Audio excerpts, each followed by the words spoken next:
दिवसापूर्वी आपलं ते MGL पाईप गॅस असतो तिकडनं माझ्या आईला फोन आला की तुमचं बिल राहिलंय आणि तिची बिलाची रक्कम खरंच राहिली होती. आणि त्यांनी सांगितलं व्हिडिओ कॉल करा आणि व्हिडिओ कॉल मध्ये ते दाखवलं जातं असं ते आपण म्हणतो, कारण तशाच इन्स्ट्रक्शन्स असतात. त्याप्रमाणे आईला फोन आला. आई तो फोन उचलला आणि तो व्हिडिओ कॉल करायला लावला आणि तो व्हिडिओ कॉल ऍक्सेप्ट केला आणि त्याच्यानंतर फोन कट झाला. आणि काही वेळातच आम्हाला काही कळायच्या आत तिच्या अकाउंटमधून पैसे गेले.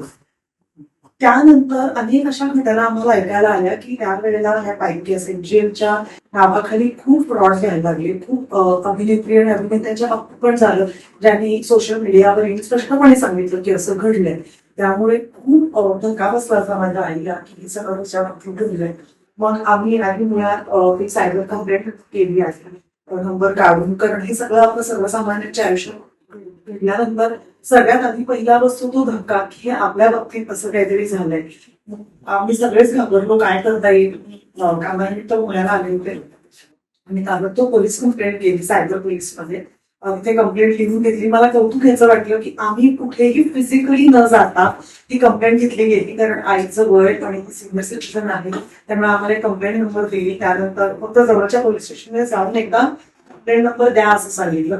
आमच्या एरियात 2 पोलीस स्टेशन आहेत. आई दुसऱ्या पोलीस स्टेशनला ऍक्च्युअली गेली, तिकडे सांगितलं नाही इथे जा, पण तुमची कंप्लेंट लॉन्च झालेली आहे. या गोष्टीला 6-8 महिने झाले आम्ही कुठंतरी विसरून गेलो होतो. आणि काय 2-3 दिवसापूर्वी मला वारजे पोलीस स्टेशनवरून, जे ऍक्च्युअली आईच्या घराचं पोलीस स्टेशन आहे, तिकडनं फोन आला की असे असे मला आला फोन, कारण अर्थात मी माझा नंबर दिला होता की तुमचे पैसे परत मिळाले. खूप मनापासून मी खरं सांगते, हे खरं आहे हेच मला वाटलं नाही. मला हाही एक सायबर फ्रॉडचा कॉल वाटला, त्यामुळे मी पण अतिशय हा ठीक आहे बघते असं सांगून फोन ठेवला. परत लगेच त्या नंबरवर फोन आला, प्लीज तुम्ही तुमच्या आईला येताना पासबुक आणि ते सगळे जे काही डॉक्युमेंट्स लागतात ते घेऊन येऊ.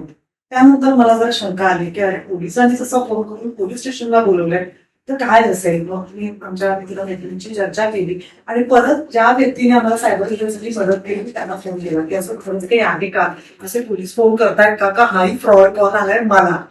पण त्यांनी सांगितलं नाही, रवींद्र गाडेसर त्यांचं नाव खरंच आहे, तू आईला घेऊन जा. खूप आनंद झाला, खूप अभिमान वाटला. असं म्हटलं जातं की आपले पोलीस आपले मित्र आहेत आणि त्यांनी खरंच मित्रासारखं नाही पण भावासारखं माझ्या आईच्या आणि माझ्या पाठीशी उभं राहून आम्हाला पूर्ण रक्कम परत मिळाली. Hats off to entire police team की त्यांनी एवढे सगळे प्रयत्न एवढ्या सगळ्या लोकांसाठी. आणि आज ज्या दिवशी मी आले त्या दिवशी 20 ते 25 माणसं दिवसभरात येऊन त्या दरम्यान झालेल्या फ्रॉड बद्दल आपापले पैसे घ्यायला आली होती. सगळ्या पोलिसांचं, महाराष्ट्र पोलिसांचं खूप खूप कौतुक आणि खूप आभार की एवढं सगळं तुम्ही आमच्यासाठी केलं. आता काही विशेष मी नावं घेतलीये ज्या नावांमुळे आणि ज्यांच्या अथक प्रयत्नांमुळे आज माझ्या आईला तिचे पैसे परत मिळाले. पुन्हा एकदा सांगते, पैसे परत मिळाल्याच्या आनंदापेक्षा हा जो विश्वास आहे आपल्या सिस्टीमवरचा, तो लोकांचा जो उडत चाललाय, प्लीज तुम्ही तुमच्या सिस्टीमवर विश्वास ठेवा. असं म्हणतात की कोर्टाच्या किंवा पोलिसांच्या पायऱ्या चढू नयेत, पण आज आम्ही आनंदाने आणि अभिमानाने ती पायरी चढतोय. आणि खरंच तुम्हाला मदतीची गरज असेल तर पोलीस खरंच तुमचे मित्र आहेत, तुमच्या पाठीशी आहेत. फक्त एकच गोष्ट, तुम्ही पोलिसांशी खरं बोला, पोलीस तुमच्या पाठीशी नक्की उभं राहतील.